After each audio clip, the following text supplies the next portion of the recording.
জীবনের অনেকটা পথ একাই চলতে হয়, আবার কিছু কান্না আছে লুকিয়ে একাই কাঁদতে হয়, আবার কিছু মানুষ আছে কাছের মানুষ হয়ে ওঠে বা বন্ধু হয়ে ওঠে সময়ের ব্যবধানে, আবার কিছু মানুষ অনেক দূরে চলে যায় নিজেদের প্রয়োজনে। নমস্কার, কেমন আছো সবাই? আশা করি ভালো আছো। গুগল মানুষ পরিবারের সকলকে স্বাগত জানাই। তো ভিডিওটা আজ এখান থেকেই শুরু করলাম, আর এই ভিডিওটা গতকাল রাতের আর আজকের মিলিয়ে কিন্তু তোমাদের কাছে শেয়ার করছি। তো গতকালকে সেরকম দুপুরে কিছু রান্নাবান্না করিনি। আগের দিনকে তড়কা ডাল করেছিলাম, ঘরে বেশি করে করেছিলাম চিকেন তড়কা। তো সেইটা দিয়ে দুপুরে মানে সকালে হয়ে গেছিলো। আর মূলো বটি আর ডাল, দেখলেই এই ডালটা করেছিলাম গোগুলোর জন্য, তার সঙ্গে একটু বেশি করে করেছিলাম যাতে আমাদেরও হয়ে যায়। আর মূলো বটিটা করেছিলাম, ওই দিয়ে আমাদের দুপুরে হয়ে গেছিলো।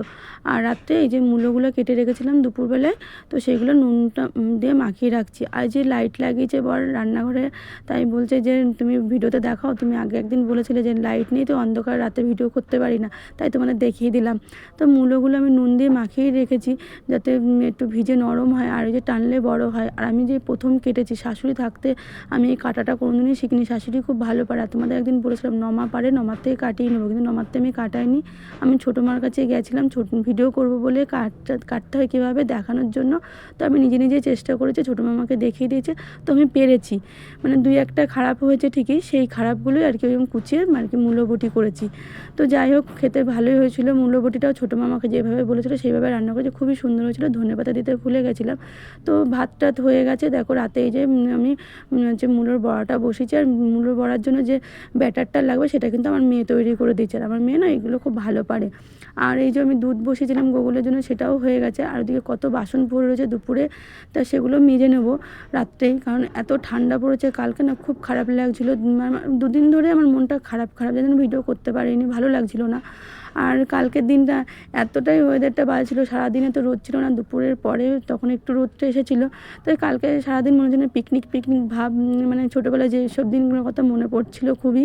তো যাই হোক, আমি এগুলো ভাজা বসিয়ে রেখে বাসনগুলো মাজতে যাবো। ওর বাবাকে আমি বললাম, তোমার যদি কাজ হয়ে থাকে একটু এখানে দাঁড়িয়েও, তাহলে একটু ভাজাটাগুলো দেখতে পারবে। আর মেয়ে ছিল দাদুর কাছে কথা বলছিল, গল্প করছিল আর কি, তাই মেয়েকে আর ডাকিনি।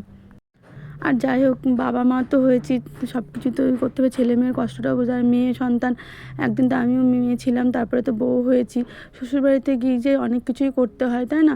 যতটা পারা যায় আর কি, মানে মেয়েকে দিয়ে একটু কষ্ট মানে কাজ কম করানো যায়, তো মেয়ে করে অনেকটাই যতটা পারে ওর। তাছাড়া কী বলো তো, আমার খুব মানে মায়ের জন্য কালকে মন খারাপ করছিল।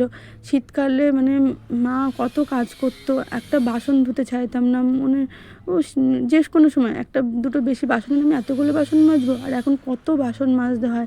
আর ঠান্ডা জলে কাজ করছি, তাই বলছি মা তো কত কষ্ট করে, এখনও করে, তাদের ছেলের বউ হয়েছে তবুও তাকে কাজ করতে হয়, কত কিছু করতে হয়। সেগুলো আর কি মনে পড়ছিল। মানে ওয়েদারটা এতটাই খারাপ ছিল যে সারাদিনে না উল্টো পাল্টা এসব ভাবনা চিন্তা আসছিলো। যত ভাবি যে সবসময় হাসি খুশিতে থাকার চেষ্টা করি, তোমাদের সামনে ভিডিওতে দেখাই অনেক কিছু, কিন্তু দেখো সবসময় ভাবি তোমাদেরকে আমার দুঃখের কথা জানাবো না, কারণ দেখো সবার জীবনেই দুঃখ আছে। এখন কেউ বলবে না যে আমি এই জায়গাতে ভালো আছি, আগেও একদিন বলেছিলাম। তো সেই জন্য তোমাদের কাছে আমি কোনো দুঃখের কথা বলতে চাই না। তা দেখো কিছু যেটা আমাদের জীবনের এইসব ঘটনা, আমরা ডেলি ব্লগের একটা করছি, তো এগুলো এসেই যায়, তাই বলে ফেলি আর কি। তো তোমরা আমার দুঃখের সঙ্গে বা আমার পাশে আছো, খুব ভালো লাগছে। আমার ভিডিওটা তোমরা এই পর্যন্ত যারা দেখেছো তাদেরকে অনেক অনেক ধন্যবাদ। এইভাবেই তোমরা আমার পাশে থেকো। তো দেখো এদিকে কথা বলতে বলতে আমার বড় দিকে বড়া ভেজে ফেলেছে, আর তার সঙ্গে আবার ধনেপাতা হচ্ছে বড়া ভাজলো, বলছে ব্যাটারটা যখন বেশি আছে তো করে ফেলি। তো বড়াগুলো খেতে খুবই ভালো হয়েছিল। কথা বলতে বলতে মাঝখানে কেমন একটা হয়ে গেছিলাম, যার জন্য কথাগুলো এরকম হচ্ছিলো, মানে বেশি আর কি ইমোশনাল হয়ে গেছিলাম। আবারও নতুন বছর চলে আসার সময় হয়ে গেল। এই তো কদিন আগে নতুন বছর পড়লো, দিন গেল, মাস গেল, বছরও হয়ে গেল, তাই না? তো নতুন বছর আসবে যাবে, অনেক কিছুই হবে আমাদের জীবনে। সব কিছু যে কবে পাল্টাবে জানি না, সব কিছু দুঃখ, হাসি, দুঃখ, কষ্ট সবই থাকবে, এইভাবেই জীবন চলবে। এখন যে অংশটুকু দেখছো ভিডিওতে সেটা হচ্ছে আজকে সকালকার। সকালবেলায় আমি এই দেখো যে গোলা রুটি তৈরি করছিলাম। ইচ্ছা হলো যে একটু গোলা রুটি বানাবো, কারণ চাল বাড়ন্ত ছিল, তাই ভাত বসায়নি, আর অল্প ভাত ছিল, সেগুলো ওর বাবা মেয়ে বা যে কোনো দুজনের অল্প অল্প করে হয়ে যাবে। তো আমি ভাবলাম আটাটুকু আছে, আটাটুকু দিয়ে একটু গোলা রুটি বানিয়ে নিই। আর হচ্ছে খেজুরের গুড় মানে পাটালি গুড় আছে, সেটা আমি একটুখানি জল দিয়ে পাতলা করে দিই, তাহলে এটা খেতে ভালো লাগবে। তেল গুড় দিয়ে বলে ওটা, আমাদের ওখানে তেল গুড় বলতো, ঝোলা গুড়কে। তো ওই গুড়টা দিয়ে না রুটি বা এই যে গোলা রুটি খেতে খুব ভালো লাগে। তো আমি নুন দিয়ে আর দুধ দিয়ে আমি আটাটাকে গুলেছি। তারপরে এই যে গ্লাসে যে নতুন যে দেখছো না, এটা বেগুন টেগুন না থাকলে বা এমনি তেলটা ওরকমভাবে দিলে বেশি পরিমাণে লাগে। তো আমি দেখলাম এই গ্লাসের তলা দিয়ে যে তেলটা ওরকম করে দিই, অল্প তেলেই হয়ে যাবে। আর চাটুটা ভালো করে গরম হয়ে যায়, তারপরে তেলটা দিয়ে বুলিয়ে নিয়েছি।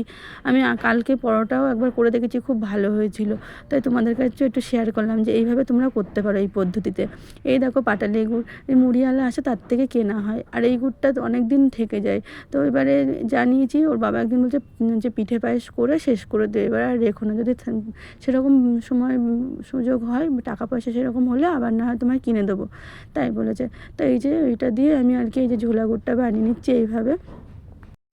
তো আজকেও দেখি সকালবেলা ঘুম থেকে উঠে মেঘলা মেঘলা, ওরকম রোদ ওঠেনি, তো পরে দেখি রোদটা উঠেছে যখন সকালে কাজকর্ম করতে করতে। তো ভাবছি যে রুটিগুলো নিয়ে ছাদে যাব। তো দেখো কত সুন্দর গোলা রুটিগুলো পরোটার মতো দেখতে লাগছে। ওদিকে গোগল উঠে পড়েছে, ওকে নিয়ে একবারে ছাদে যাব বলে আমি খাবারটা রেডি করে রাখলাম। আর কি বলো তো, ছোটো মা পাটিসাপটা করেছিল, তাই গোগল কালকে খেয়েছিল দুটো। তো আজকে ওই যে আর একটা নিয়ে এসেছি, ও দেখো খাওয়ার জন্য বায়না করছে। ও না মিষ্টি খাওয়ার পোকা হয়েছে একটা, তো ওকে ওই দিলাম। আমি কিন্তু ওকে গোলা রুটি খাওয়াবো বলেই এনেছিলাম, কিন্তু ও খেলো না, ও ওই পাটিসাপটাই খেলো। পাটিসাপটাটা খুব ভালো হয়েছে খেতে, কারণ ভিতরে ঘরে বানানো সন্দেশ দিয়ে করা। তারপরে দেখো খাওয়া দাওয়ার পরে ছাদ থেকে এসেই এই দেখো আমি সিম পাতুরি করা রেডি করে নিলাম। তো এখানে সাদা সর্ষে, কালো সর্ষে, 3টে কাঁচা লঙ্কা দিয়েছি, আর একটু কাঁচা পাকা টমেটো ছিল, অর্ধেকটা দিয়েছি, কারণ দুপুরবেলা আলুর দম রান্না হবে, তাতে দিতে হবে। আর এই যে দুধ রয়েছে গোগলের জন্য, যে দুধটা, সেই দুধটাও একটু দেবো কিছুটা। তো সিমগুলো তো এইভাবে কেটে নিয়েছি, লম্বা লম্বা করে রেখে দিয়েছি। তো তারপরে এই যে মূলো ভাজে বড়া কালকে যে রাতে হয়েছিল, সেই তেলটার মধ্যেই আমি কিন্তু একটু কালি জিরা ফোড়ন দিয়ে ওই কাঁচা পাকা টমেটো আর সিমগুলো ভাজা বসিয়ে দিয়েছি।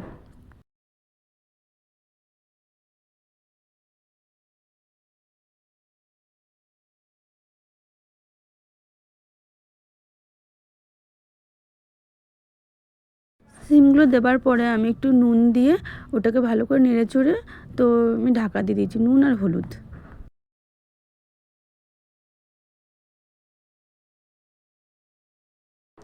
এর আগে এরকম রান্না তোমাদের কাছে শেয়ার করেছি কিনা আমার মনে পড়ছে না, তো আমি যদি করেও থাকি আবারও তোমরা দেখো, যদি কারো মনে পড়ে যায় তো আমাকে কমেন্ট করে জানিও। আর এইভাবে খেতে না খুব ভালো লাগে। তো আর একটা সিমের নতুন পদ্ধতি রান্না শিখেছি, সেটাও তোমাদের কাছে শেয়ার করব। তো দেখো প্রায় ভাজে ভাজে হয়ে এসছে, ঢাকনাটা খুলে আমি দেখছি। তো এটা নাড়াচাড়া করে এবার কিন্তু সর্ষে বাটাটা দিয়ে দেবো।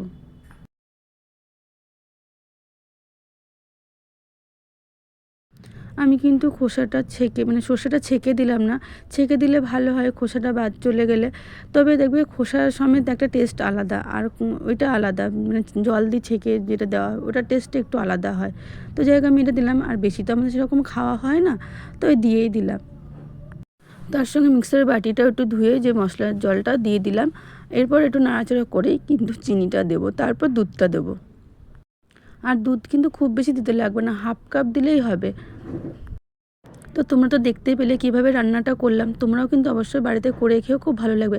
তো আমার বর আর আমার মেয়ে তো এই দিয়েই ভাত খাবে, মানে ওদের এই হলে খুব মানে ভালো। আর আমার শ্বশুরমশাইও এটা খুব পছন্দ করে, জানো তো। তো নামানোর সময় একটু এই যে সর্ষের তেল আর একটা কাঁচা লঙ্কা উপর দিয়ে দিয়ে দেবো, কারণ মানে সর্ষের তেলটা দিলে কাঁচা গন্ধটা বেরোবে, সর্ষের একটা আলাদাই ঝাঁজ আছে, সেটা বেরোবে, খুবই ভালো লাগবে খেতে। আর যদি গরম ভাতে এরকম খাওয়া যায়, এই দিয়ে এক থালা ভাত খাওয়া হয়ে যাবে, তাই না?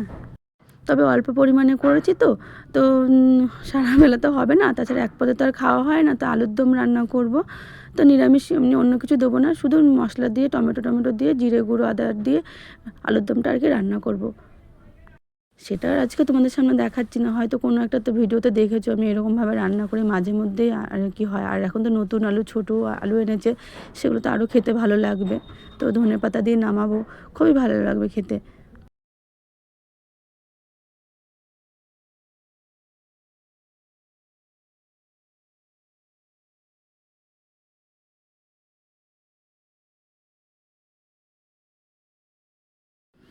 তো দেখো কত সুন্দর হয়েছে। তো যারা আমার ভিডিওটা নতুন দেখছো তারা পারলে আমার চ্যানেলটিকে সাবস্ক্রাইব করে দিও, এইভাবেই পাশে থাকো। তো দেখো দুপুরে এই যে খেতে বসে পড়েছি, গোগলকে আমি খাওয়াচ্ছি। আর এই যে আলুর দমটা সত্যি অসাধারণ হয়েছে খেতে। তো ভিডিওটা আজ এই পর্যন্তই, আবার দেখা হবে অন্য কোনো ভিডিওতে। ততক্ষণে সবাই সুস্থ থেকো, ভালো থেকো, টাটা।